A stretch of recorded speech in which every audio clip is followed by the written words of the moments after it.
Salut! Aujourd'hui, on va continuer la série du thème. Je me souviens plus du thème.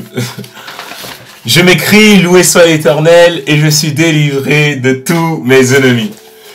C'est sur le psaume 18. Donc, sur la vidéo précédente, j'expliquais que on va voir plusieurs parties de ce beau psaume. Pour moi, c'est vraiment un super psaume où David relate comment Dieu a été pour lui un sujet de secours, un sujet de force, et il y a plein d'éléments comme ça que ce psaume nous entraîne vraiment dans une dimension vraiment superbe. Et pour cette partie, donc là on va voir la deuxième partie du thème. Je m'écris, loué soit l'Éternel, et je suis délivré de tous mes ennemis. Et on va voir là, sur la vidéo précédente, on a parlé que c'est un processus, c'est-à-dire que David il expliquait que lorsque il était dans ce processus où Dieu l'avait appelé à être le roi d'Israël et que il était pourchassé par Saül, son ennemi, et comment Dieu l'a aidé dans sa situation. Et aujourd'hui, sur la deuxième partie de Je m'écris, loué soit l'Éternel, et je suis délivré de tous mes ennemis. Le premier point que je vais te laisser, c'est que il y a réellement un processus qui se met en action, qui se met en place lorsque Dieu entend nos prières. Ça, c'est le premier point. C'est-à-dire que dans le psaume 18, il y a vraiment quelque chose de vachement super que on constate. Donc, à partir du verset 7, c'est-à-dire que donc on a lu la semaine dernière du verset 1 à verset 7, et on va prendre du verset 8 jusqu'au verset 18. Et on va le lire et je vais commenter après. Dans ma détresse, j'ai fait appel à l'Éternel, j'ai crié à mon Dieu, de son palais, il a entendu ma voix. Mon cri est parvenu à ses oreilles. Et à partir de ce moment-là, il y a quelque chose qui se met en place de énorme, vraiment de énorme. Écoutez, c'est vraiment énorme. La terre a été ébranlée, elle a tremblé. Les fondements des montagnes ont vacillé, ils ont été ébranlés parce qu'il était irrité. Une fumée s'élevait de ses narines et un feu de verre sortait de sa bouche. Avec des chardons embrasés, il a incliné le ciel et il est descendu. Une peste nuée sous ses pieds. Il était monté sur un chérubin et il volait. Il planait sur les ailes du vent. Il faisait des ténèbres sa retraite et sa tente autour de lui. C'était des eaux obscures, de sombres nuages. Une lumière éclatait, le précédait. D'où provenaient ces nuées? De la grêle et des chardons de feu. L'Éternel a tonné dans le ciel. Le Très-Haut a fait retentir sa voix. Avec la grêle et les chardons de feu, il a lancé des flèches et dispersé mes ennemis. Il a multiplié les éclairs et les a mis en déroute. Le fond des océans est apparu. Les fondements du monde ont été découverts. C'est énorme. À ta menace éternelle, au souffle de tes narines, il est intervenu d'en haut, il m'a pris, il m'a retiré des grands eaux, il m'a délivré de mon adversaire puissant, de mes ennemis qui étaient plus forts que moi. Le premier point que je vais te laisser, c'est vraiment, je suis trop excité déjà même par ce moment. Il y a un processus qui se met en arrière-plan, qui se met en place quand Dieu entend nos prières. En hébreu, terre veut dire eret, ce qui veut dire propriété. Ébranler en hébreu veut dire gash, qui veut dire secouer, agiter. Fondement en hébreu veut dire yakad, qui veut dire établi, fixé, posé. Lorsque Dieu répond à nos prières, à nos requêtes, ceci entraîne un bouleversement de toutes sortes de choses qui ont été établies et fixées et posées contre nous. La vie et la mort sont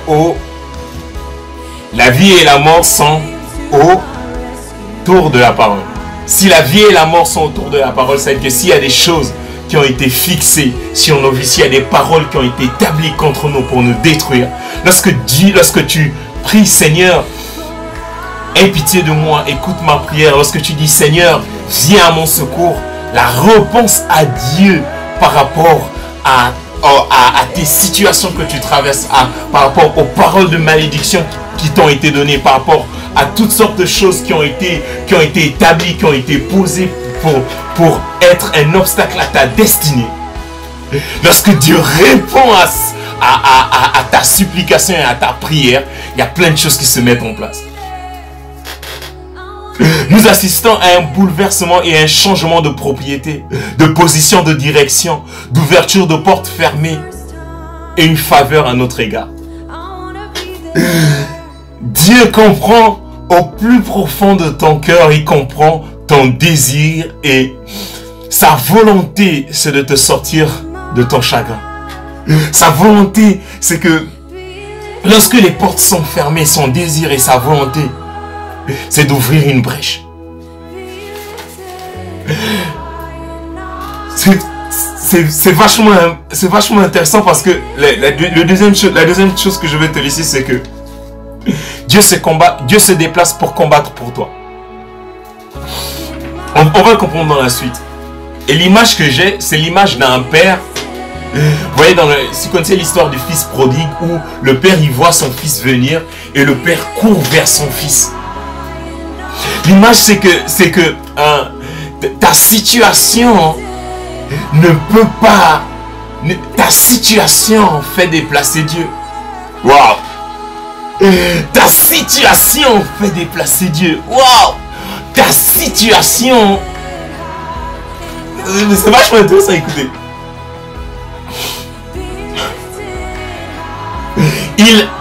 Il a incliné le ciel et il est descendu. Le deuxième point, Dieu se déplace pour combattre pour toi. Il a incliné le ciel et il est descendu.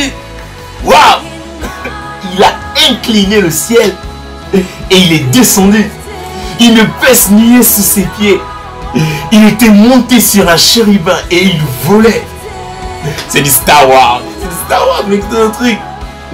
Il planait sur les ailes du vent. Il faisait des ténèbres s'arrêter de sa tente autour de lui. C'était des eaux obscures et de sombres nuages. Une lumière éclatait, le précédait d'où provenaient ces nuées. De la grêle et des charbons de feu, l'Éternel a tonné dans le ciel. Le Très-Haut a fait retentir sa voix avec sa grêle et ses charbons de feu. Il a lancé les flèches et dispersé mes ennemis. Il a multiplié les éclairs et les a mis en déroute. Et le fond des océans est apparu. Les fondements du monde ont été découverts. C'est comment je vais te laisser, c'est que Dieu se déplace pour combattre pour toi. Ça veut dire que, dis-toi juste une chose, c'est que dans la situation que tu es en train de passer, dans la situation que tu traverses, tes requêtes, ce que tu es en train de faire, dis-toi une chose, en arrière-plan, il y a quelque chose qui se met en place. Dieu se plaît de venir et Dieu se plaît de se déplacer pour venir pour être un secours pour toi dans ta situation. Ça, c'est le deuxième point. Il y a tellement de choses à dire. Le troisième point, c'est que Dieu vient te secourir. Ça veut dire que il se plaît de se déplacer de là où il est et il vient te secourir dans ta situation. La vie et la mort sont au pouvoir de la langue. Il y a des paroles qui sont venues pour te détruire.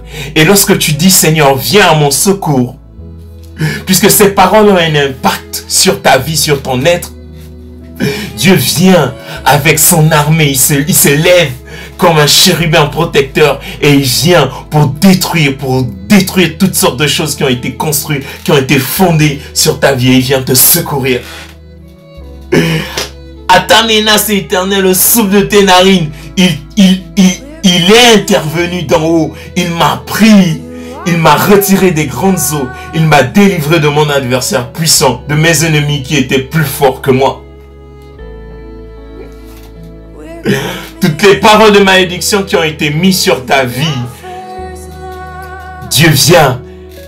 Il vient. C'est son rôle et c'est son objectif pour venir te délivrer. Ce que je vais te laisser aujourd'hui, je m'écris loué soit l'Éternel et je suis délivré de tous mes ennemis. C'est l'appel de Dieu sur ta vie et c'est l'appel de Dieu sur ma vie. Et il y a d'immenses richesses de venir devant Dieu en disant secours-moi, secours-moi. Et dis-toi que lorsque tu fais cette prière-là ne tombe pas dans l'oreille d'un sourd, mais il y a une réalité, il y a une dimension de choses qui se fait, que toi-même que tu vois pas dans le visible, mais il y a quelque chose qui se fait dans l'invisible. Et Dieu met tout en place. Il déploie un énorme, il déploie c'est comme je sais pas comment expliquer. Il déploie d'énormes choses en ta faveur pour t'aider. S'encourager et dis-toi que tes requêtes ne tombent pas dans l'oreille d'un sourd. Ciao.